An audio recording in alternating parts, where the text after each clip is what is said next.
don't think so. We on? Good evening. Whoa, that was loud. I'd like to welcome Captain Barstow to lead us in our invocation.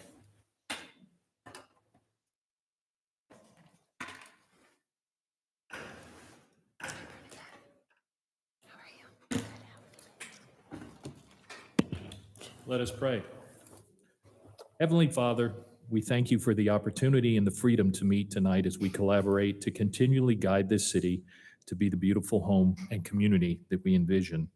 We are truly grateful for the opportunity to serve, to lead, and have a voice in how we reach our goals and visions as a community.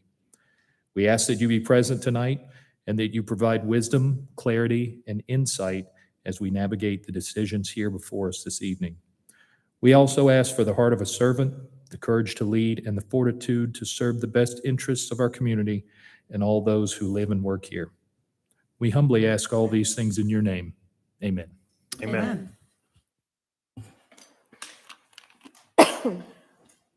City Clerk, please call roll. Good evening, Mayor and Council. I'll be happy to call roll for the March 7th, 2022 regular meeting. I would like to remind those in attendance to please silence all cell phones at this time. Those attending the meeting who would like to make a public comment, you are required to complete a public comment card prior to speaking on the item. Your comment card must be presented to the city clerk prior to the agenda item being called. All speakers, please identify yourself by name, address, and organization before beginning your comment. If you are representing an organization, an affidavit is required stating you have the authority to speak on behalf of that organization. Please review tonight's agenda, and if you would like to make a comment, please bring your comment card to me now. Demonstration of any sort within the chamber is prohibited. Please refrain from any applause, cheering, booing, outburst, or dialogue with any person speaking. Anyone in violation will be asked to leave. As I call roll this evening, please confirm your attendance. Mayor Peyton Jamison. Here. Councilmember Andrea Veerhoff. Here. Councilmember Paul Moore. Here. Councilmember Juliet Johnson. Here. Councilmember Carol Cookerly. Here. Councilmember Jan Jacobus. Here. And Councilmember Rick Morrig. Here. Would everyone please rise for the Pledge of Allegiance? I pledge allegiance to the flag of the United States of America and to the republic for which it stands, one nation, under God, indivisible, with liberty and justice for all.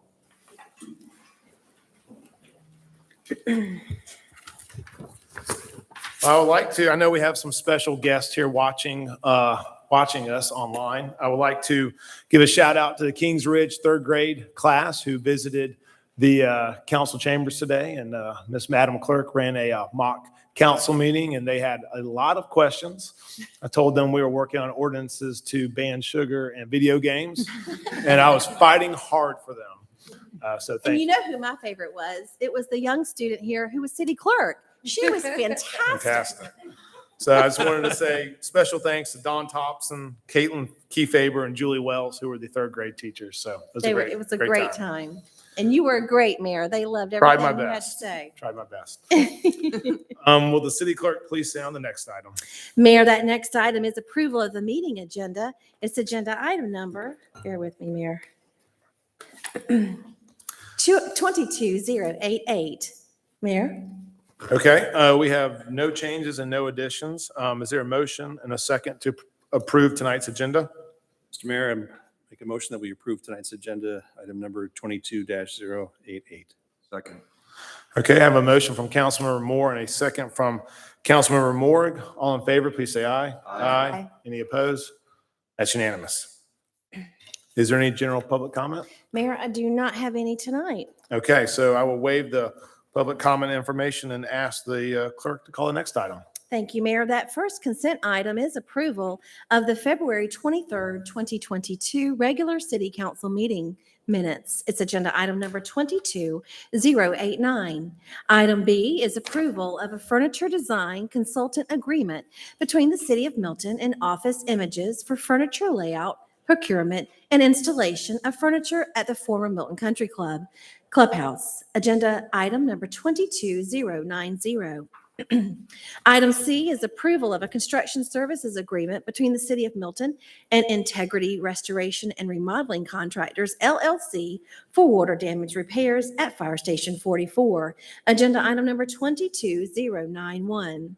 Item D is approval of a temporary construction easement agreement between the City of Milton and Frank G. Morrow to support and accommodate shoulder and drainage improvements along Batesville Road.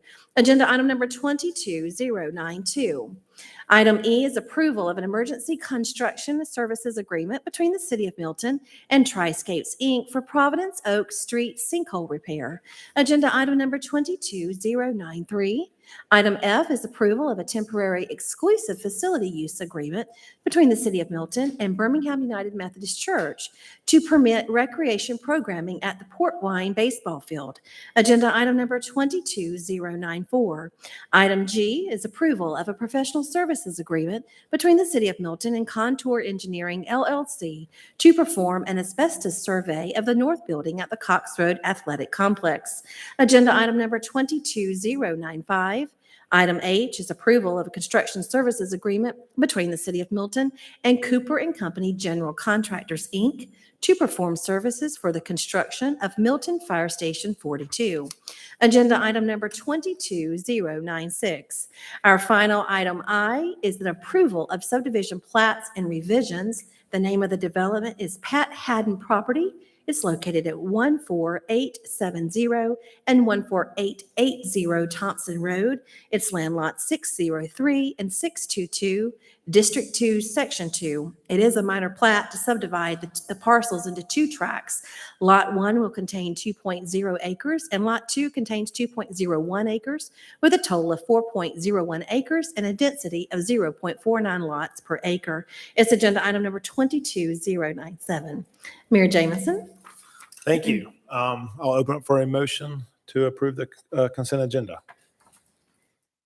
Mr. Mayor, I make a motion that we approve the consent agenda as read. Second. All right, I have a motion from Councilmember Jacobus and a second from Councilmember Verhoff to approve the consent agenda as read. All in favor, please say aye. Aye. Any opposed? That's unanimous. So we will move on to reports and presentations. Will the city clerk please sound the next item? Mayor, that item is presentation of the Georgia Municipal Association grants to the City of Milton. Mr. Sam Traeger, our HR Director.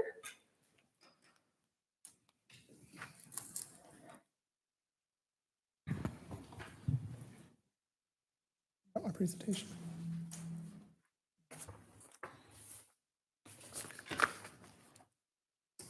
Good evening, Mayor and Council. I'm here tonight with Michael McPherson from GMA, who's our member services consultant, and wanted to talk a little bit about our safety and liability grant, as well as a small group grant that we received from Cigna.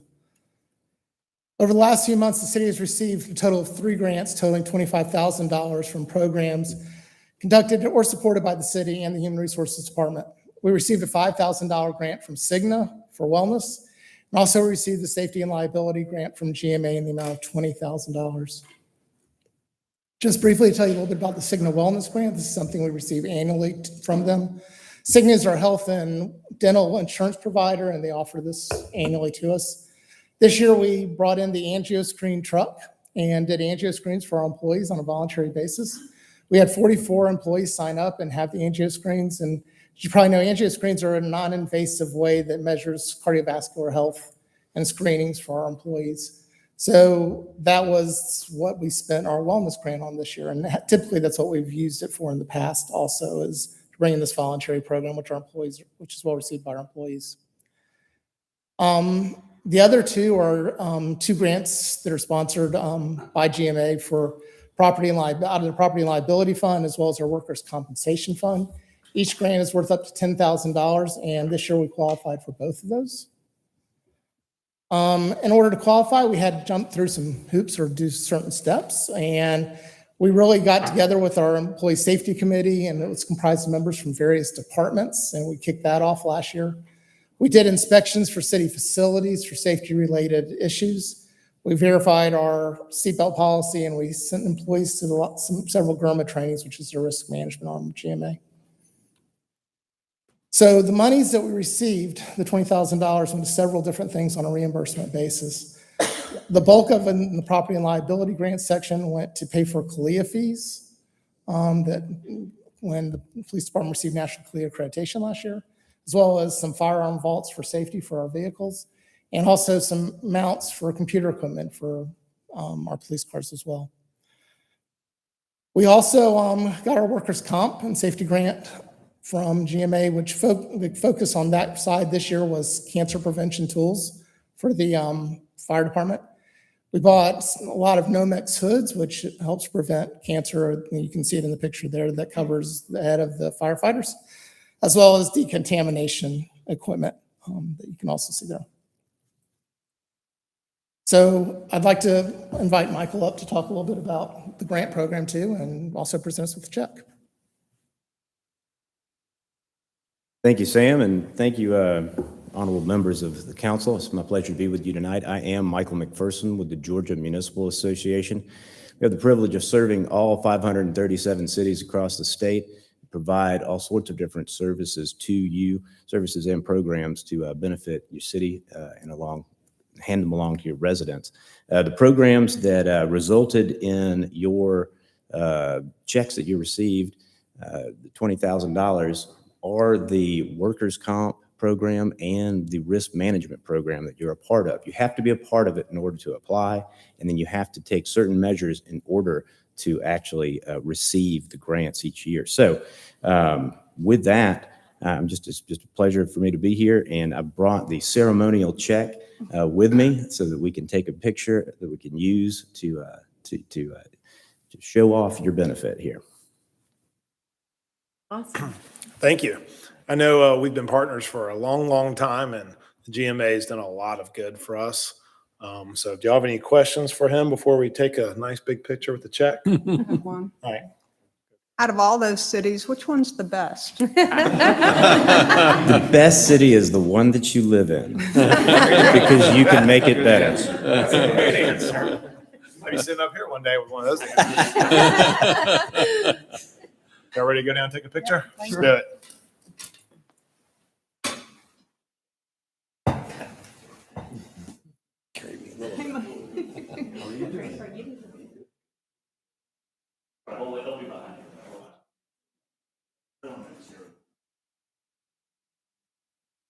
Can I hop in there, or you good? No, you don't have to. Let's see. Here, let's. We gotta get our new folks involved. A few with both cameras. Oh, let's see. Good. One. I'm gonna take one with the fancy one. Yeah. I'm getting looks. We want one with Sam. Sam. Go, Sam. And can you just back a little bit? Sorry. Especially that way you can get Sam in. Perfect. Ready? 1, 2. Good. Thank you. Yeah, my pleasure. So who's keeping that? That's the book and Sam's.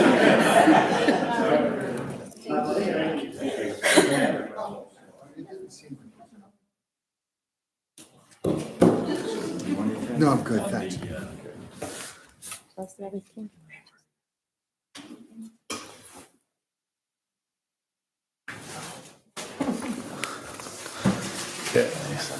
I think council's going to like what I have to say next. There are no items under first presentations, public hearings, zoning agenda, or unfinished business.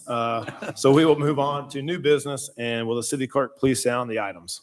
Thank you, Mayor. That first item, A, is consideration of a resolution of the Mayor and Council of the City of Milton, Georgia, opposing House Bill 1093 and Senate Bill 494, and opposing limitations on the municipality's authority to make housing, land use, and zoning decisions within a local government's geographical boundaries.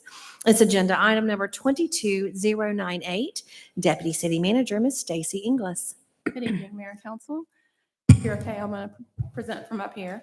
The resolution before you opposes House Bill 1093 and Senate Bill 494. The Senate bill is authored by Senator Steve Gooch out of Dahlonega, and House bill is authored by Representative Dale Washburn out of Macon. And they are essentially identical bills that are making their way through the General Assembly. These bills will preempt a local government's ability to enact or enforce any restrictions on land or dwellings that are or are anticipated to be subject to long-term residential rental agreements. There's one slight difference in the bills pertaining to the length of the rental agreements. The Senate bill is for long-term rental agreements of 12 months or more, and then the House bill is for rentals of 30 days or more.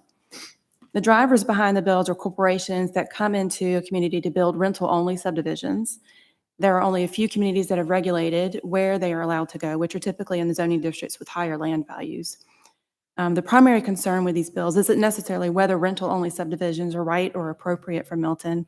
It's the removal of local oversight of the zoning and land use decisions and putting that control in the hands of the developers. And listening to the committee hearings, the authors have stated the bills aren't an attempt to remove local control, but a way to put control in the property owner's hands as to whether they live in or rent out their homes. They want to create parity across the state for workforce housing, and they believe that the bills provide a good balanced approach for allowing multiple choices in housing in local governments. GMA, our representatives at GMA have done a fantastic job with participating in the hearings. Charlotte Davis, she mentioned that they can't find a single city that prevents an individual property owner from renting their home to a long-term tenant. The bills not only prohibit local governments from banning the rental-only subdivisions altogether, but they also prohibit us from regulating them in any way, whether through restriction or condition. And that means it removes our sovereign immunity if we go against anything in this bill, and it removes our local government status. So our comprehensive plan that we so carefully put together with a substantial amount of input from our citizens reflects the community's needs, desires, and goals. Zoning and land use decisions are core functions of local governments and truly the main reason why we became a city. We exist as a city. So the Senate bill right now is in the State and Local Government Operations Committee, and it was heard for the first time on March 1st. And the House bill is in the Judiciary Committee and was heard on February 16th. Both of these bills are still in the committees, and they are waiting for another hearing to come through on the committee. So I'm watching their agendas pretty closely every day. And the crossover day is March 15th. Is that correct? March 15th. And so I know that authors have expressed a desire to move quickly, to get these bills moving quickly through the process.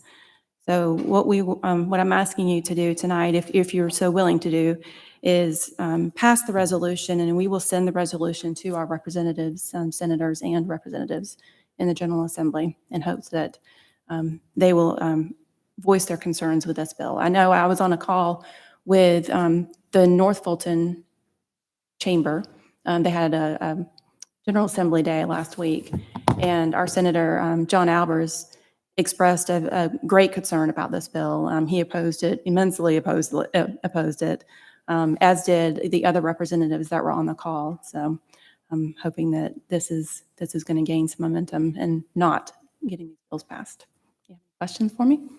Thanks. I will say, it seems like we have to do this every single year as, they try to take our local control, and we have to do these resolutions with other cities. And so I think we're all on board when it comes to this. Any questions? Yeah, I do have a question. So I follow that loosely, and I am aware that it comes up year after year, but it wouldn't come up year after year if the leadership of the House and the leadership of the Senate let it be known that they're not going to entertain said bills. So what is going on behind the scenes where these are still viable opportunities?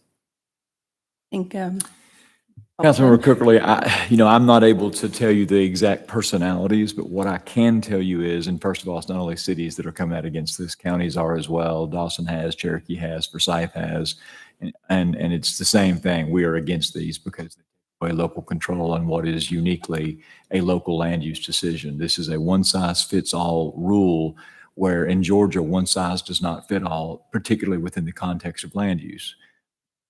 That's why local government's one of the reasons they exist. The why, I think that there is a lot of capital pushing these products right now, these design, these subdivisions that are designed to be built to rent.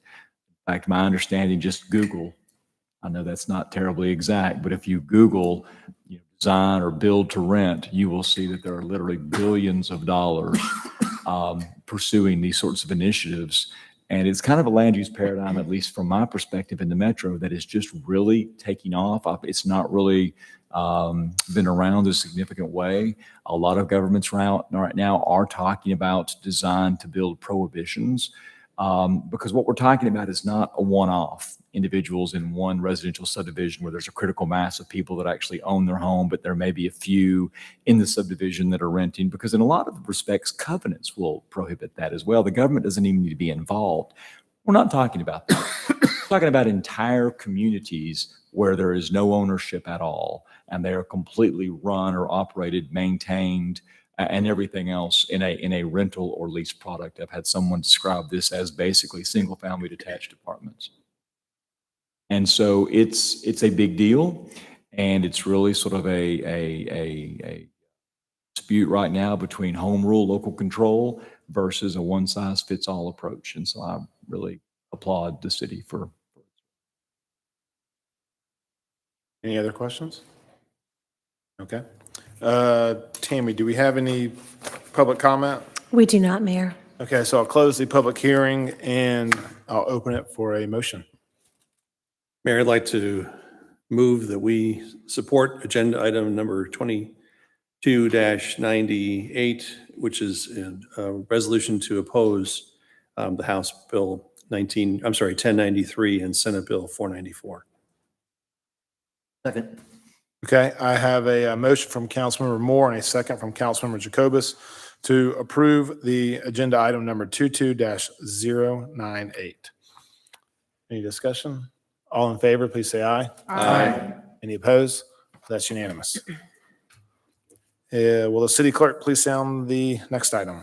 Mayor, that next item is consideration of a resolution of the City of Milton supporting an application to the Atlanta Regional Commission for funding of Windward Highway 9 Livable Centers Initiative, known as LCI Update. Agenda item number 22099, our Public Works Director, Ms. Sarah Leaders.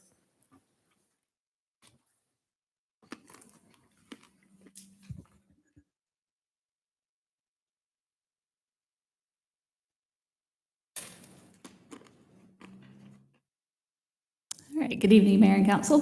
So this is an agenda item to talk about an application to the Atlanta Regional Commission for funding a Livable Centers Initiative update, and we'll refer to that as an LCI throughout this brief presentation. So first up, what is an LCI? It's a small area plan to create more vibrant walkable places with various mobility options. And as part of that, it's looking at improving access to jobs and services within a small area.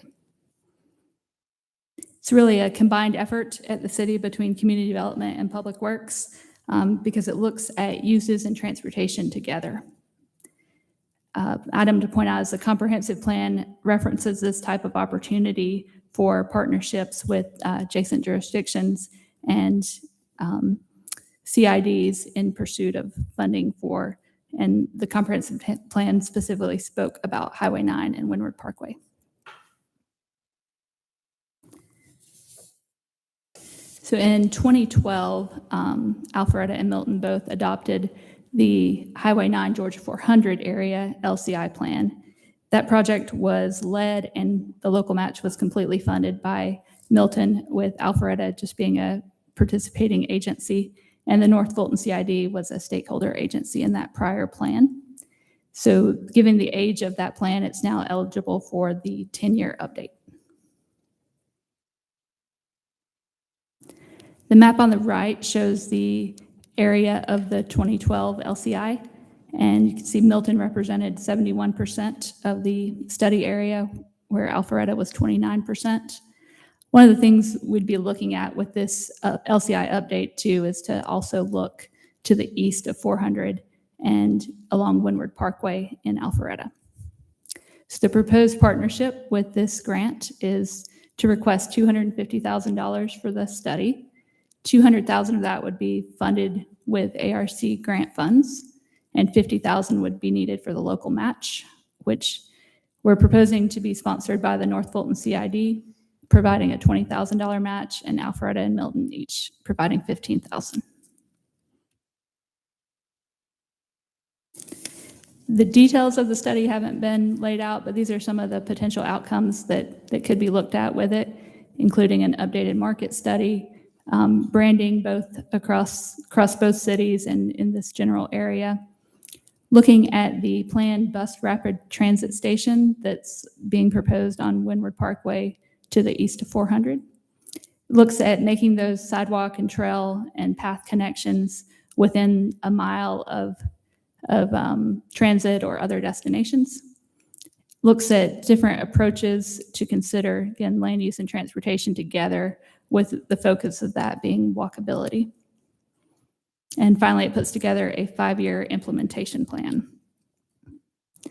And to point out, related to that implementation plan, completion and adoption of LCI plans allows sponsoring municipalities to become eligible for funding assistance through the program for capital improvements to advance the goals and vision of the plan. So there is additional funding that could be eligible for projects that are identified as part of this plan. So next steps tonight, I wanted to present the resolution for consideration. ARC will be reviewing the applications and expects to announce awards in April. They would then develop contracts with the sponsor in June, and all studies would need to be completed by November of 2023. That concludes the presentation. Be glad to answer any questions, or Bob is here with me as well if there's anything related to community development's side of the plan. Thank you. Real quick, any public comment? There's none there. All right, close the public hearing, and any questions or comments for Sarah? Councilman Jacobus? Sarah, does the LCI also work with MARTA as far as where the bus routes go? Because I know currently the bus route stops at Deerfield. And so a lot of the businesses north of that are having trouble getting people to their place of business because of that. So one of the implementation plan items from the 2012 plan was revised bus routes. And since that time, the MARTA route used to actually stop at Webb. It didn't continue further north on Deerfield. So that route has been changed. So that was one thing we reported on our report of accomplishments, was we did work to get a portion of the bus route changed. So they are definitely a stakeholder and member of the planning team. So, Paul? So my question, Sarah, was, is it a competitive application? So are we competing for these same funds with other nearby municipalities, or what's the measure of that? How does that work? Sure, it is open to updates. The current call for plans is eligible for updates to existing plans. So anything that's eligible for a 10-year update. So it might be some of the same ones that we competed with in 2011 when we submitted that application. So with that dollar amount that's available, are those dollar amounts presented by them to us that we can apply for that amount? Or have we determined that that's the dollar amount that's appropriate to conduct this study? We have determined the proposed dollar amount. Okay, thank you. Any other questions? All right, open for a motion. Mayor, I make a motion that we approve agenda item number 22-099. Second. Okay, I have a motion from Councilmember Cookerly and a second from Councilmember Verhoff to approve agenda item number 22-099. There's no council discussion. All in favor, please say aye. Aye. Any opposed? That's unanimous. Will the city clerk please sound the final new business item? Mayor, that final item is approval of a task order between the City of Milton and BM and KPC to provide pre-construction services for the Mayfield Road Sidewalk Multi-Use Path Project. Agenda item number 22-100. Ms. Sarah Leaders.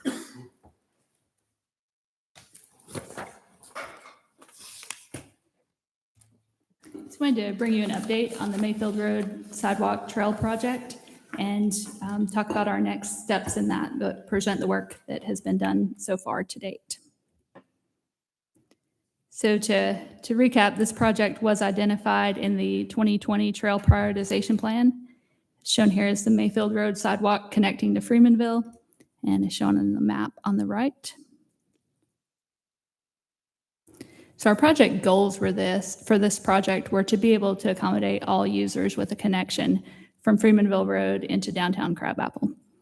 So talking about all users, look at two different characteristics of side paths. One is an ADA accessible route that's required to be a minimum of 4 feet wide and has to follow the roadway grade.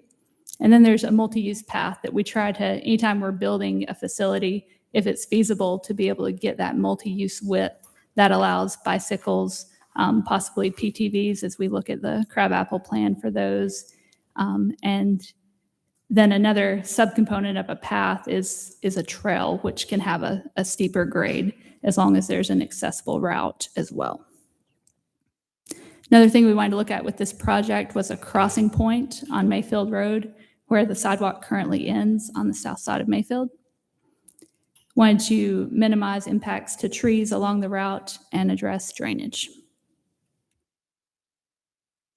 So this map shows on the far left is the roundabout at Heritage Walk and Mayfield Road. And then as you continue down Mayfield, this is the Lakeside Park, and Freemanville Road is on the right-hand side of the screen. So the red lines represent existing sidewalks, and the blue lines represent existing multi-use paths, and the green line is an existing multi-use trail. So what we're looking at with this proposal is the orange line, which is a proposed new multi-use path, and the purple, which is an ADA accessible route. And then I'm going to go through 3 different segments of this route. So segment 1 will be around the Lakeside Park area. Segment 2 is at the Bascom Farms and Baldwin Road intersection with Mayfield. And segment 3 is from that portion to Freemanville Road. So segment number 1 along Lakeside. So this picture is, if you're leaving Crabapple and heading towards Freemanville Road, this is an existing multi-use trail that was built by the developers. It provides access up to the pier and to frontage of the lake. That elevation was really set by what that dam height needed to be to accommodate the stormwater in that lake. But the slope to get up to that doesn't meet ADA. And the handrail was put as a short-term measure to protect anyone that's using that path that would have ability restrictions. So what we're looking at with this project is to build a parallel, just a minimum width sidewalk that would be ADA accessible and follow the road grade. The map at the bottom of the screen is from the plans that shows those 2 alignments. So the existing trail would remain. We wouldn't do anything with that. It would still serve as that multi-use option to get to Crabapple, but the accessible route would be provided along the roadway. How far off will that be from the curb? So we have a portion that is adjacent to the curb where the drainage exists, and then it would be buffered the remainder of the way. I don't know if you can see it in the bottom of that image, but at this point is where, let's see, looks like we're avoiding. Oh, the fire hydrant. Something else there. Yep, the fire hydrant is right there. So. Okay. So with segment number 2, again, that was at the entrance, the intersection of Boscombe Farms Drive is on the south side of Mayfield, and Baldwin Road, which is the road that runs through Lakeside Development, is on the north side. So at this location, we identified a specimen tree and consulted with the arborist, had her make a site visit. She determined it was in good health and was worth the effort to try to minimize impacts and to save the tree. So at this location, we're looking at, the tree does sit up on a hill. So there's a steep grade going down towards the roadway.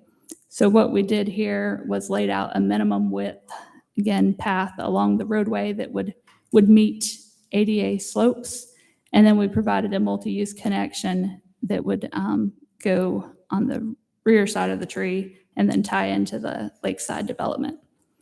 At this location, we also we're looking at a signalized crossing of Mayfield Road. We'd be putting some raised islands and a crosswalk with the lighted beacons to provide access across the road. And from that location, there's a sidewalk into the Crabapple area, but there's no sidewalk towards Freemanville, so this provides that crossing point.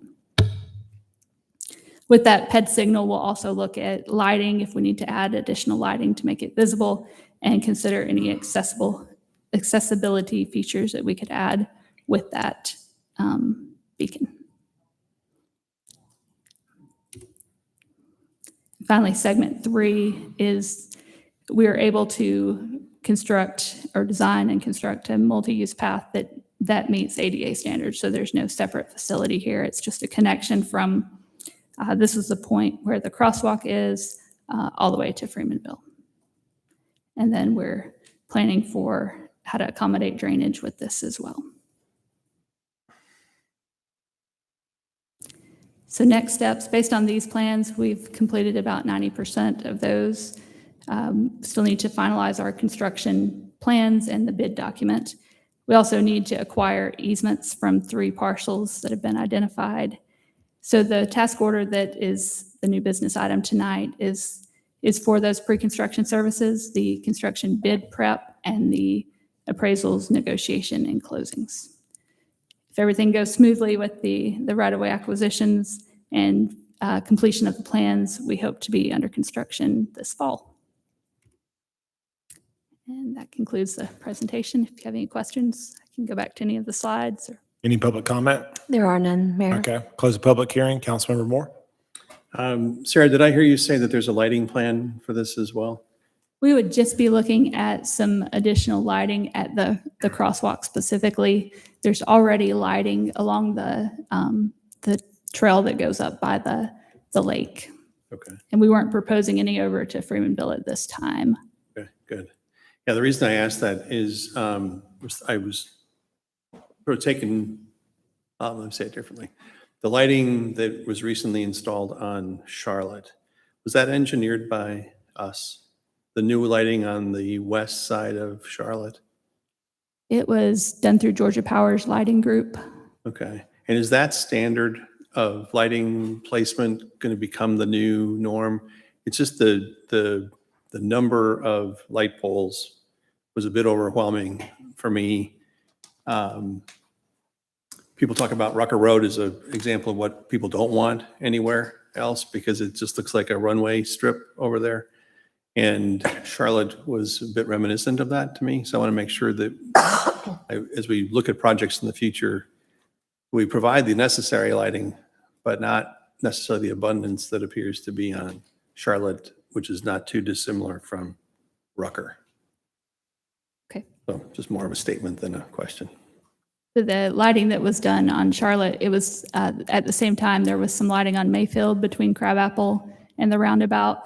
And that it was a similar spacing they used on both routes. And I understand the comment that on Charlotte, the character does change different from the Mayfield frontage. So, Yeah, thank you.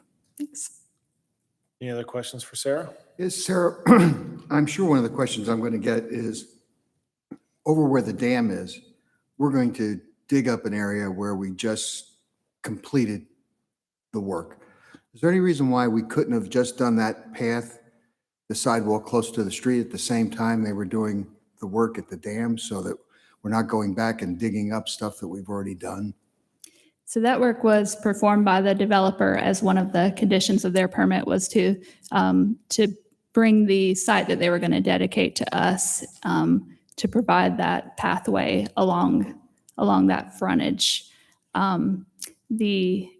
To retrofit it to the ADA accessibility is something that we said we would come in and look at afterwards as we were looking to expand the network further. But their plans were just, again, related to constructing the park site. But wouldn't it have been less expensive if we would have worked with them and put this in at the same time that they were doing the other work?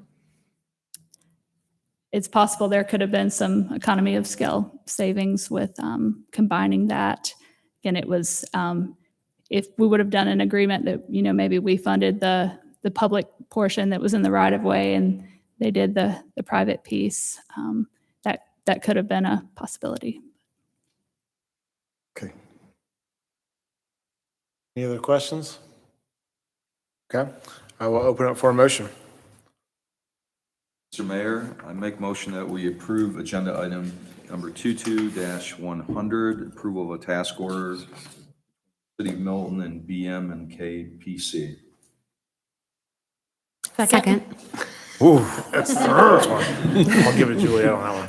All right, I have a motion from Councilmember Morgan, a second from Councilmember Johnson to approve agenda item number 22-100.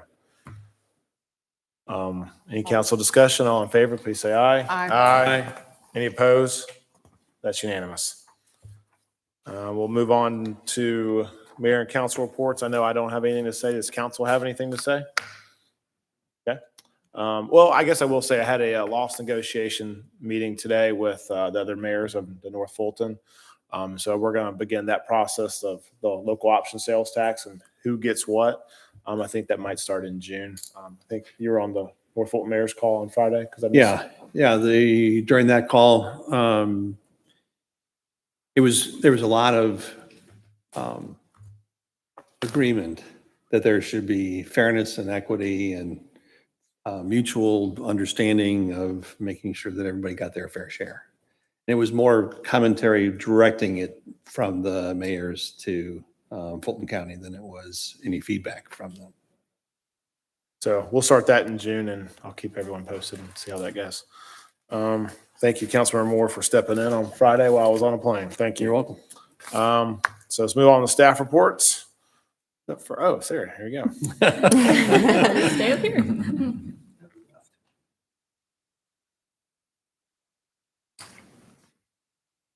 All right. I'm going to start with going through some of our numbers from February. We had 10 service requests. Again, those are items we get either emailed or through the app for work that's been identified along the roadways. From those, and in addition to that, we created 117 work orders, and 91 of those have been completed. We had 2 emergency work orders in February. One was related to a sinkhole, and the emergency contract that was on the ratification tonight. The picture of that is shown on the right-hand side of the screen. It was in the Providence Oaks neighborhood, and it was related to a storm drain pipe underneath the roadway. Also had one pothole that became an emergency work order that we had to get out and get repaired. In February, actually the end of January and into February, we held 3 meetings for our local road safety plan and got some great feedback on that. Last week, met with the consultant to go through a draft list of strategies related to the local road safety plan. So that's moving ahead and hope to be coming before you in a couple weeks, late March or April, to talk about those strategies. Last week, actually 2 weeks ago, we put out the advertisement for requests for proposals to pick up with the design of the Crabapple Road streetscape.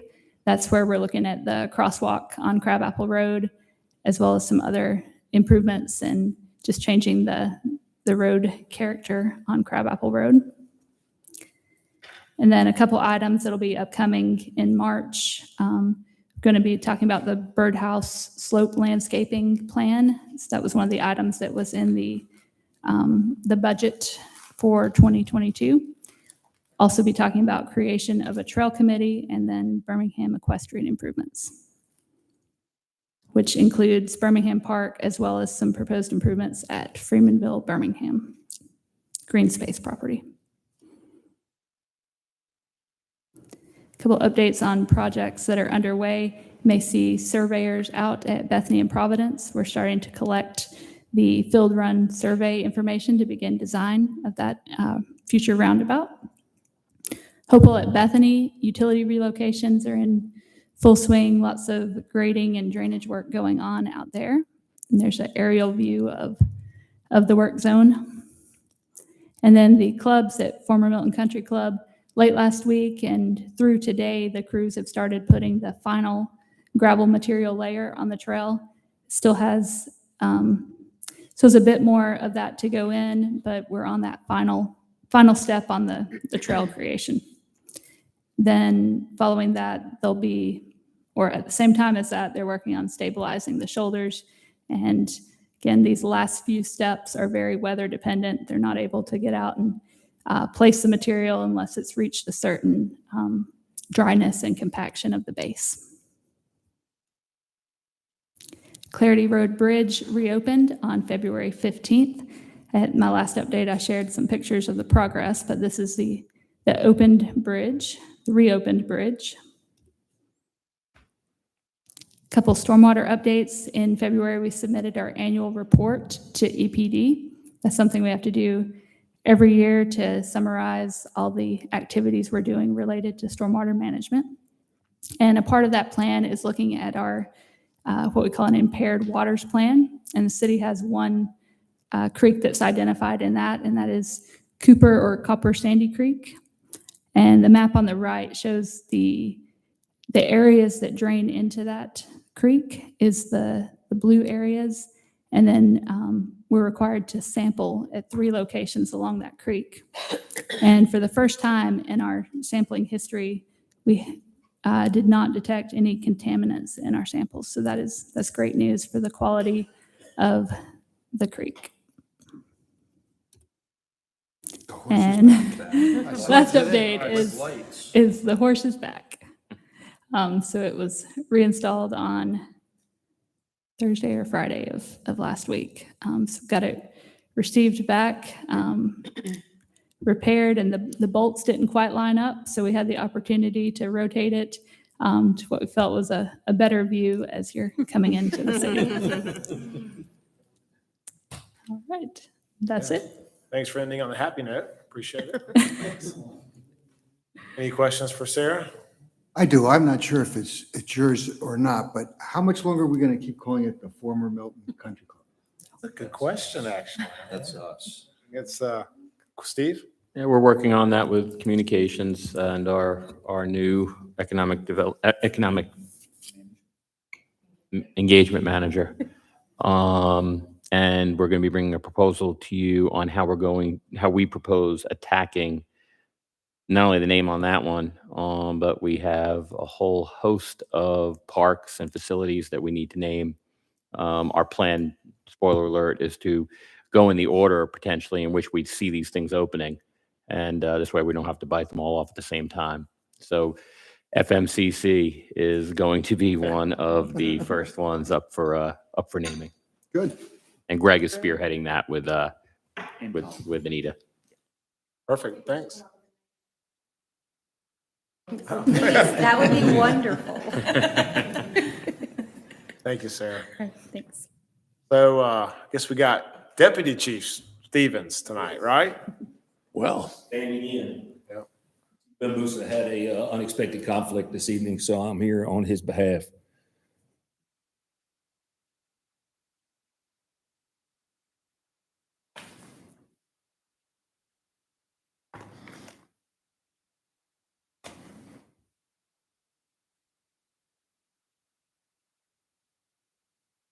So good evening, Mayor and Council. I have a quick update from the fire department.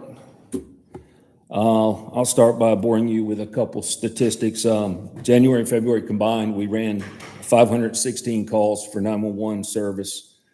As you can see, a little better than half of that was for emergency medical calls, and the rest are scattered out, primarily good intent and alarm bells ringing, fire alarm calls.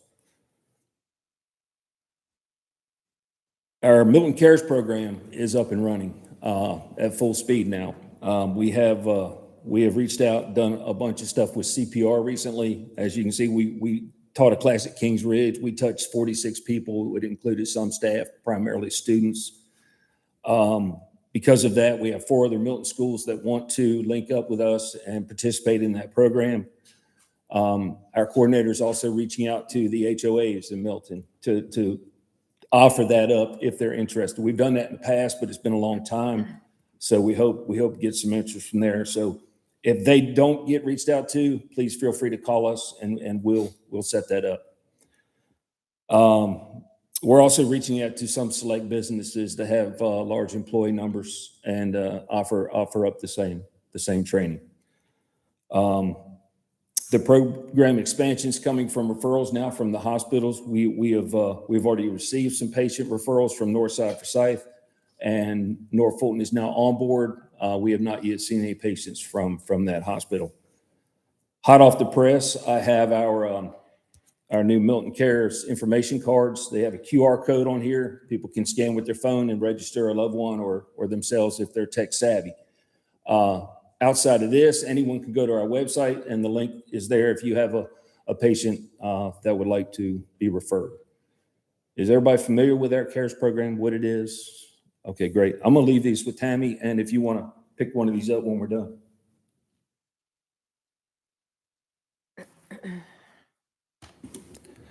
Other activities, as you know, we are, I was joking with them earlier, we're a little homeless right now. We are finishing up the mold remediation at Station 41, and as you can see, some photos on here. We have a ladder truck on order that's going to serve this community. It's going to be based at Station 41 when we get back in. Our apparatus committee has already traveled to the manufacturer, which is Pierce Manufacturing up in Appleton, Wisconsin. We've done the pre-construction meeting. And that's where we sit and go through the truck with the engineers prior to it hitting the assembly line. And we go through 102 pages of specifications over a couple-day period. So, and then as you go through that process, questions come up and we walk out and we look at similar apparatus. So there's a photo here of Captain Nicholson and Chief Hutchison looking at in the platform of one of the trucks, which is similar to the one we're buying.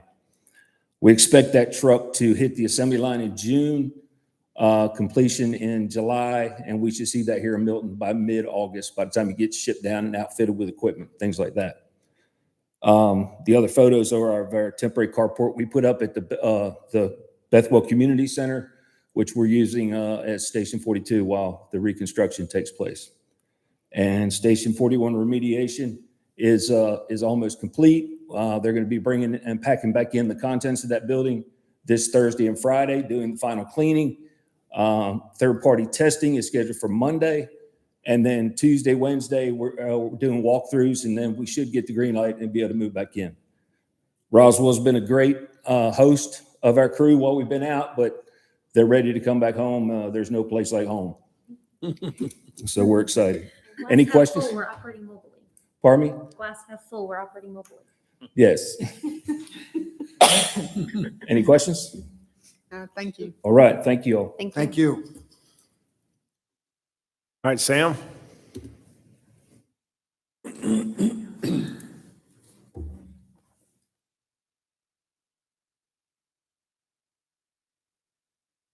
Just blacked out. There it is. It takes a minute. Went away.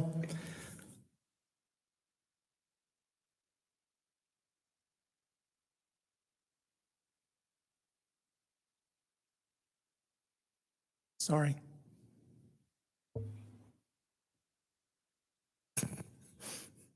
It delays sometimes. There it is. Now I'm ending my slide, so let's just go with this. Yeah, that works. Good evening again, Mayor and Council. Wanted just to update you a little bit on what's going on in human resources over the last few months. The first, starting out with some numbers that we were able to capture from the end of 2021. During that last calendar year, we had 23 full-time employees separate service from the city. Of concern, we had 6 that left with less than 1 year of experience. So we had some rapid turnover concerns that we were trying to follow up on and see if we can identify a reason why. We filled 21 positions during 2021, so we about had the same rate of hire as we did the separations. Overall, for 2021, our retention rate was 86%, which is, believe it or not, still above the national average, which is about 81 for local governments. As you know, I think they're referring to 2021 as the Great Resignation. So we are still beating the national average, but we'd like to have a little bit higher retention going forward. Some of our current numbers on the recruitment side, we currently have 9 vacant positions. We fill, and that's because we had 2 police officers start today with the police department. We had 1 start last week, so that's helping our numbers come down a little bit. And we have 1 more police officer who is in the final stage of hiring.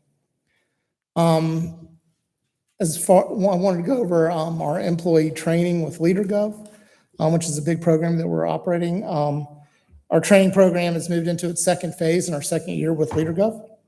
Right now, the department directors are meeting every 2 months with that team and discussing various issues such as succession planning, change and transformational leadership, accountability, and delegation.